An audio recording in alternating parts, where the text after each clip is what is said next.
Hello दोस्तों, आपका स्वागत है आपके इस अपने यूट्यूब चैनल टारगेट एजुकेशन पे। दोस्तों, आज मैं आप लोगों के सामने मनोविज्ञान के कुछ क्वेश्चन लेकर के आया हूँ जो किसी भी टीचर से संबंधित एग्ज़ाम के लिए बहुत ही इम्पोर्टेंट है। इसमें मैं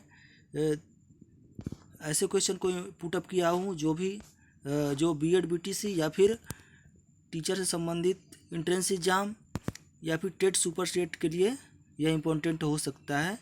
तो ये सब क्वेश्चन जो है एग्ज़ाम में आए हुए हैं। चलिए देखते हैं वो कौन कौन से क्वेश्चन हैं। आप भी अनुमान लगाइएगा इसका कौन सा आंसर सही हो सकता है। चलिए देखते हैं। पहला क्वेश्चन हमारा है, निम्नलिखित में से कौन सतत एवं व्यापक मूल्यांकन का एक उपकरण या साधन है। कौन सतत एवं व्यापक मूल्यांकन का एक उपकरण या साधन है। तो इसके 4 ऑप्शन हैं, आपको बताना है राइट ऑप्शन कौन सा है। निरीक्षण, प्रश्नावली, जांच सूची या फिर ये सभी। तो दोस्तों, निरीक्षण विधि यानी कि ऑब्जर्वेशन विधि द्वारा भी मूल्यांकन किया जाता है, तो निरीक्षण विधि होगा। प्रश्नावली विधि में क्या होता है कि प्रश्न दे दिया जाता है और बच्चे उसका आंसर लिखते हैं, तो प्रश्नावली विधि भी होगा, यानी निरीक्षण विधि भी होगा, प्रश्नावली विधि भी होगा। और जांच सूची यानी चेकलिस्ट विधि। चेकलिस्ट में क्या होता है कि जो भी हमारे डाउट्स हैं, जो भी हमारे क्वेश्चन है, वो चेकलिस्ट के माध्यम से दे दिए जाते हैं, सेंटेंस लिख दिए जाते हैं और उसमें यस या नो में बच्चे को जवाब देना रहता है। तो यह जो है हमारा तीनों ऑप्शन सही है, यानी कि ऑप्शन नंबर डी हमारा सही होगा। ये सभी, यानी कि निरीक्षण विधि, प्रश्नावली विधि और जांच सूची, यह तीनों द्वारा बच्चे का मूल्यांकन या इंसान का मूल्यांकन किया जाता है।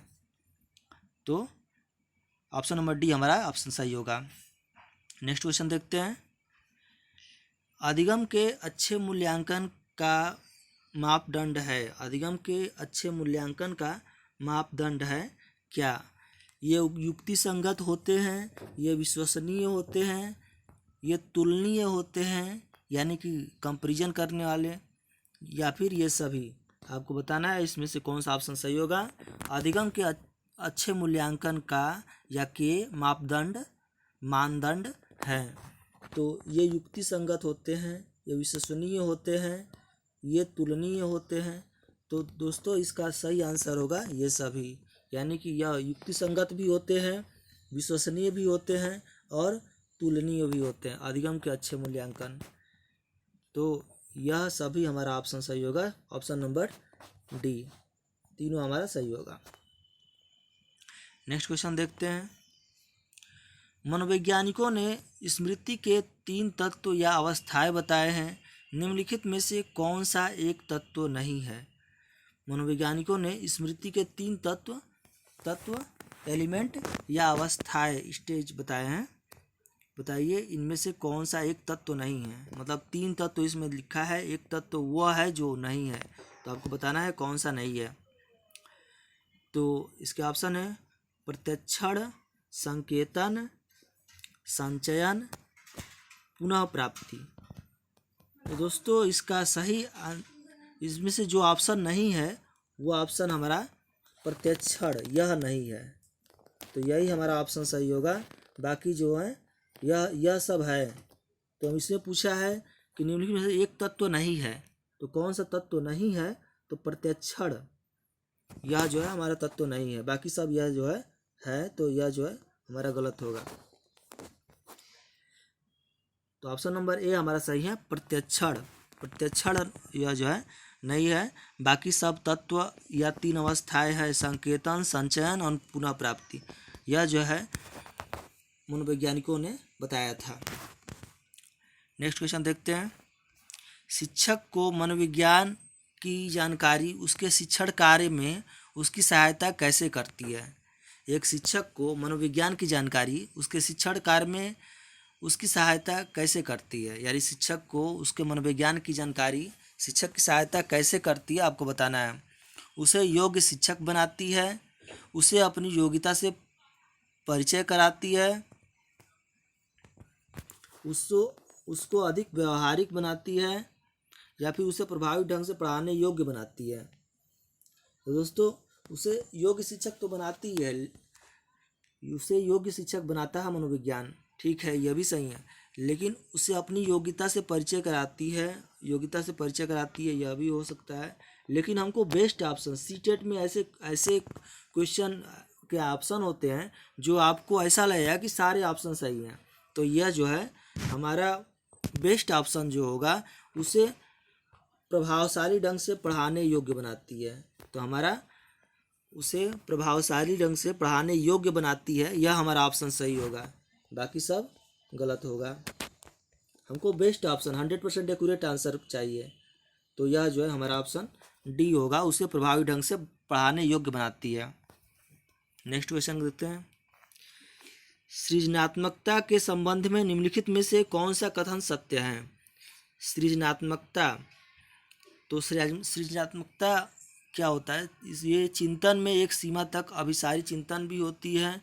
सृजनात्मकता एक लक्ष्य निर्देशित प्रक्रिया है। नेक्स्ट है, सृजनात्मकता में व्यक्ति बहुत कुछ या कि कुछ नया एवं भिन्न चीज़ों की रचना करता है, तो या फिर यह सभी। तो दोस्तों सृजनात्मकता का मतलब क्या होता है कि किसी भी चीज़ को नया करना या फिर उसको जो है ऑब्जर्व करना, उसके बारे में सोचना विचारना, यानी कि यह सारे चीज़ें हैं। सृजनात्मकता में चिंतन की एक सीमा तक अभिसारी चिंतन भी होती है। इसमें जो है एक लक्ष्य निर्देशित प्रक्रिया होती है और इसमें व्यक्ति कुछ नया सीखने में भिन्न चीज़ों की रचना करता है, यानी कि हमारा ऑप्शन नंबर डी हमारा सही होगा। यह सभी अभिसारी चिंतन भी होता है, यह लक्ष्य निर्देशित प्रक्रिया भी है और यह जो है व्यक्ति कुछ नया एवं भिन्न चीज़ों की रचना करता है, यानी कि उपयुक्त सभी हमारा ऑप्शन सही होगा। यह तीनों हमारा सही होगा, यानी कि option number D. Next question देखते हैं। बालकों की सृजनात्मक क्षमता को एक विशेष विधि के शिक्षण द्वारा बढ़ाया जा सकता है या फिर कभी नहीं बढ़ाया जा सकता है, या फिर बढ़ाने या घटाने के लिए ऐसी कोई विशिष्ट शिक्षण विधि नहीं है, या फिर उपयुक्त में से कोई नहीं। तो दोस्तों इसमें इसका सृजनात्मक क्षमता को एक विशेष प्रविधि के द्वारा शिक्षण द्वारा बढ़ाया जा सकता है, क्योंकि बच्चों को ऐसा माहौल देंगे तो वह जो है उसके सृजनात्मकता में बढ़ावा हो सकता है। बच्चे जो है अच्छे से सीख सकते हैं, समझ सकते हैं और उसमें बढ़ोतरी ला सकते हैं। तो एक विशेष प्रविधि के शिक्षण द्वारा उन्हें उसके एक्टिविटी को बढ़ाया जा सकता है। तो ऑप्शन नंबर ए हमारा सही है, यह सब रॉन्ग है। क्योंकि देखिए बच्चे जिस माहौल में रहते हैं उसी तरह के चीज़ों को सीखते हैं, तो हम वैसा इन्वायरमेंट क्रिएट कर देंगे जिससे बच्चे क्या होगा एक विशेष क्षमता द्वारा उसको बढ़ा सकते हैं। तो ऑप्शन नंबर ए हमारा सही होगा, एक विशेष प्रविधि के शिक्षण द्वारा बढ़ाया जा सकता है। क्रिएटिविटी को कैसे बढ़ाएंगे? उसको क्रिएटिव वर्क दे करके बढ़ाएंगे, यही हो सकता है। जितना क्रिएटिव वर्क देंगे, जितना जो है उसको एक्टिव रखने की कोशिश करेंगे, वो उतना एक्टिव होकर के वर्क करेगा और उसको जो है बढ़ा सकता है अपना। नेक्स्ट क्वेश्चन देखते हैं। इसलिए बच्चों को जो है ग्रुप में खेलना सिखाया जाता है, ग्रुप में वर्क देना सिखाया जाता है, तो इस वजह से उनके में एक्टिविटी बढ़ती है, क्रिएटिविटी चीज़ें दी जाती है। थ्योरेटिकल चीज़ें तो होती है, थ्योरेटिकल चीज़ें होती है, लर्न करने की चीज़ें होती है, इसके अलावा क्रिएटिविटी की चीज़ें भी होती है, तो उसके द्वारा उनके सृजनात्मकता को बढ़ाया जा सकता है। नेक्स्ट क्वेश्चन देखते हैं। निम्नलिखित में से किसने कहा कि बुद्धि की संरचना में मूल रूप से दो कारक निहित होते हैं? आपको बताना है। 4 ऑप्शन है, स्पीयरमैन, थर्स्टन, गार्डनर, गिलफोर्ड। तो इसमें से किसने कहा था कि बुद्धि की संरचना में मूल रूप से 2 कारक निहित है? तो दोस्तों वह जो है स्पीयरमैन ने कहा था। स्पीयरमैन ने 2 कारक दिया था, एक जी कारक यानी सामान्य जनरल कारक और एक स्पेशल कारक, जी फैक्टर एंड स्पेशल फैक्टर। तो इन्होंने स्पीयरमैन ने 2 कारक सिद्धांत दिया था, तो ऑप्शन नंबर ए हमारा सही होगा, स्पीयरमैन। बाकी यह जो है रॉन्ग होगा। इन लोगों ने भी बुद्धि का कारक दिया था, सिद्धांत दिया था, लेकिन 2 कारक सिद्धांत जो दिया था वह स्पीयरमैन ने किया था। नेक्स्ट क्वेश्चन देखते हैं।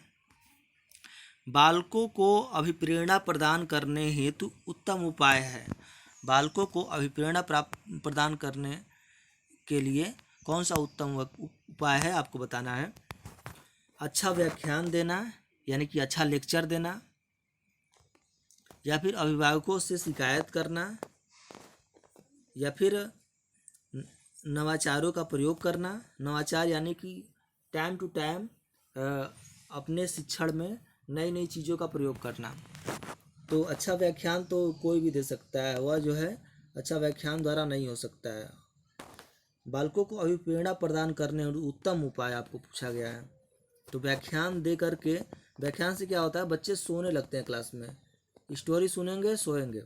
अभिभावकों से शिकायत करना, इससे और ज़्यादा नफरत पैदा होगा आपके खिलाफ बच्चों में, तो यह जो है नहीं होगा।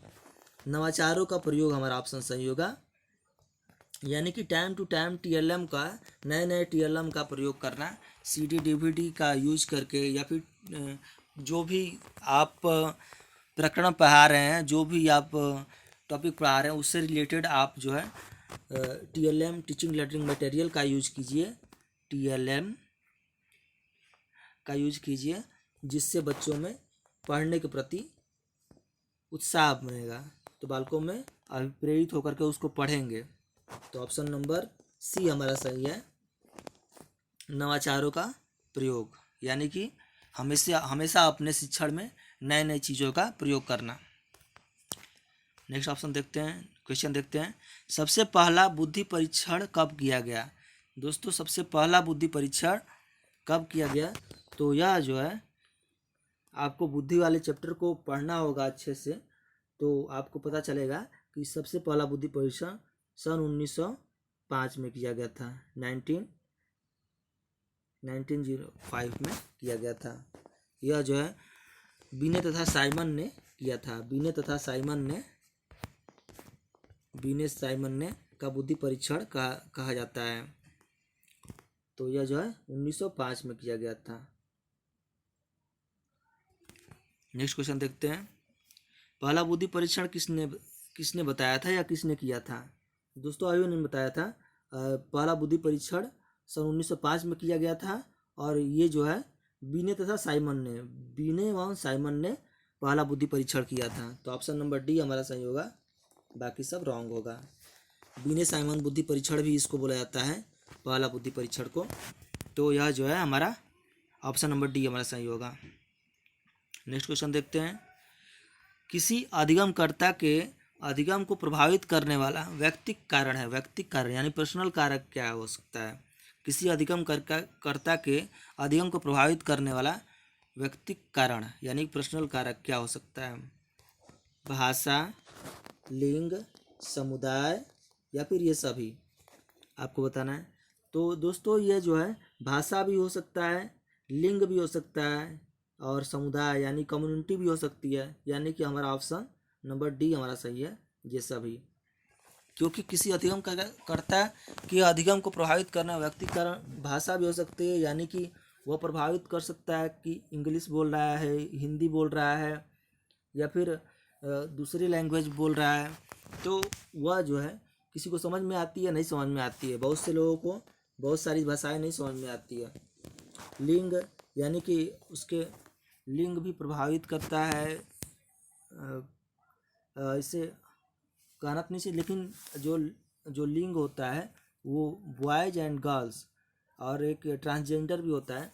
तो यह जो है हमारे समाज में लिंग भी हमारे अधिगम को प्रभावित करता है, क्योंकि बहुत सारे लोग क्या होता है कि अभी तो कानून बोलता है कि लड़की और लड़के में कोई भेद नहीं है, बट जो है लिंग का बहुत बड़ा इफेक्ट आता है हमारे समाज में पढ़ने और सीखने और सिखाने में। समुदाय या कम्युनिटी इसको बोलेंगे। समुदाय यानी कि जिस कम्युनिटी में रह रहे हैं, कैसा वहाँ का सामाजिक वातावरण है, तो समुदाय भी प्रभावित करता है। बोलते हैं ना जैसा देश वैसा भेष, तो यह जो है यहाँ पर परफेक्ट मैचिंग होगा। तो ये सभी कारक यानी कि तीनों कारक हमारे प्रभावित करते हैं किसी लर्नर को लर्न करने में, किसी भी चीज़ को लर्न करने में, सीखने में प्रभावित कर सकते हैं। नेक्स्ट क्वेश्चन देखते हैं। वातावरण वह बाहरी शक्ति है जो हमें प्रभावित करती है। कथन है, यह किसका कथन है? दोस्तों कथन हमेशा आपको याद करना होगा। किस मनोवैज्ञानिक ने कब दिया था, क्यों दिया था, यह जो है कथन याद करना होगा। तो वुडवर्थ का, रास का, जिस्टबर्ट का, एनास्टिकी का। तो दोस्तों यह वातावरण बाहरी शक्ति है, हमें वातावरण वह बाहरी शक्ति है जो हमें प्रभावित करती है, यह कथन जो है रॉस ने दिया था। मिस्टर रॉस ने यह कथन दिया था कि वातावरण वह शक्ति है जो हमें प्रभावित करती है, रॉस का कथन है। तो कथन हमको याद करना होगा, कथन मनोवैज्ञानिकों के कथन को याद करना होगा, और कोई उपाय नहीं है, शॉर्टकट उपाय। तो दोस्तों मेरे इसी प्रकार के वीडियो को देखने के लिए मेरे चैनल को लाइक कीजिए, सब्सक्राइब कीजिए, अपने दोस्तों में शेयर कीजिए।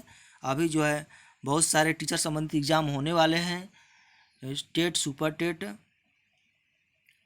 और यह रीट का या फिर बिहार टेट का। तो यह जो है वीडियो उनके लिए उन सबके लिए इम्पोर्टेंट है जो कि टीचर संबंधित एग्ज़ाम की तैयारी कर रहे हैं या फिर बीएड बीटीसी में एडमिशन लेना चाहते हैं। तो दोस्तों मेरे वीडियो देखने के लिए बहुत बहुत धन्यवाद। मेरे चैनल को लाइक कीजिए, बेल आइकन को दबा दीजिए, जिससे नोटिफिकेशन जब भी मैं वीडियो अपलोड करूँ तो नोटिफिकेशन सबसे पहले आपके पास जाए। Thank you.